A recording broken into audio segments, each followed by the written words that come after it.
Welcome to the first big race preview for the World Championships, the junior races.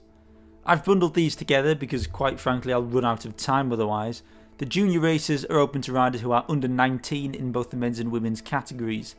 The women kick off the week's events on Saturday at 11 in the morning. The Sunday 11 o'clock spot is held for the junior men. So let's look at who's ready to fight for the rainbow bands. The women's junior race is the one that I'm struggling to pick out much of a favourite for, even more so than any other one. There's one big one, but there's about 5 or 6 names that could beat her on the day. Lauren Molengraaf has won 4 rounds of the Under-19 World Cup so far, so you'd think that would make her the big favourite. However, only in Zonhoven was her winning margin above 10 seconds, so Molengraaf is the big favourite, but this is by no means a sealed deal.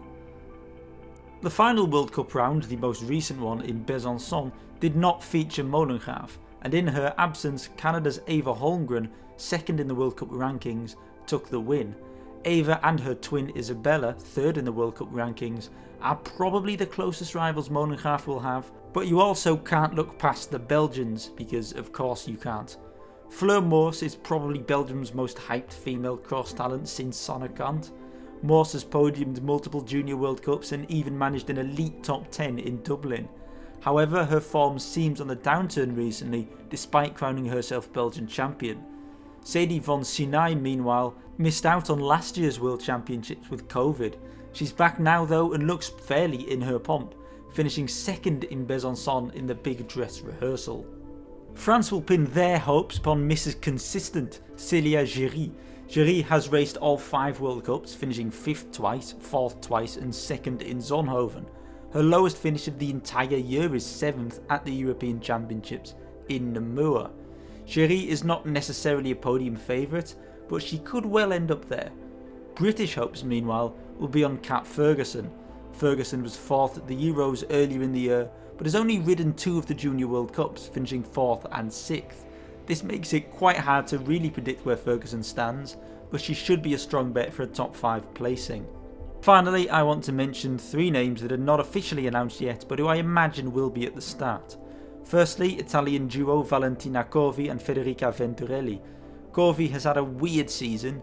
She took the junior national title in Italy, was unexpectedly second at the Euros in Namur, but at the same time her highest World Cup finish is 5th twice, together with 2 9th places and a 17th place finish in the opening round in Tabor. Venturelli meanwhile was 5th at the Worlds last year and has been good for 3 top 10s in the Junior World Cup so far. I think she's probably the more likely of the 2 to succeed, but Corvi seems a bit like a big game player, so we'll see what the 2 of them can do. Finally, I want to mention Viktoria Chladanova.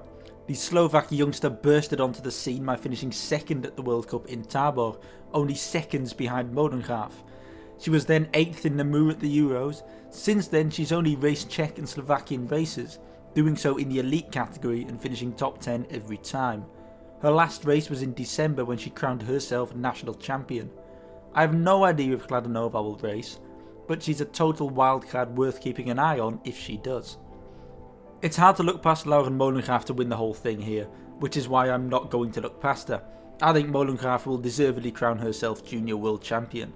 I'd predict at least one of, if not both, the Holmgrens to round out the podium. Should one falter, then I'll have Van Sinai as probably my next pick.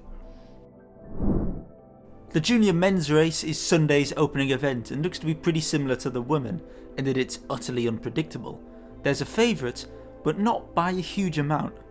France's Léo Biziot has 12 victories from 17 starts so far this year, including 2 Junior World Cup victories. Biziot also won the overall of the Junior World Cup. However, in Besançon, the last race before the Worlds, Biziot finished all the way down in 52nd, the last finisher of the race. I presume this is a blip in his own abilities, but you never know. There's enough riders right behind him to pick up the pieces should he be faltering even slightly. The biggest contingent that could hurt Biziot comes from Belgium, with Victor van den Bergen, Seppe van den Boer, Wies Nuyens and Jordi Corses. All 4 of this lot seem slightly weaker than Biziot, but when he's not around they're amongst the leading pack. Their strength in numbers over other countries could well be the winning factor. I fancy Corses as the best of the 4 currently, but they're all pretty evenly matched. The Dutch will pin their hopes on Guus van den Einden. The home nation's big hope has ridden a very consistent season, including bronze at the European Championships and victory in his last race pre-Worlds in Hammer. It shows his form is right there too. Czech hopes meanwhile will be set on Václav Ježek. Ježek started the year with a string of victories in his native Czechia before taking podiums in Tábor and on the Koppenberg. The Euros in Namur were a disastrous 18th, before over Christmas he was back to his best, always finishing on the podium.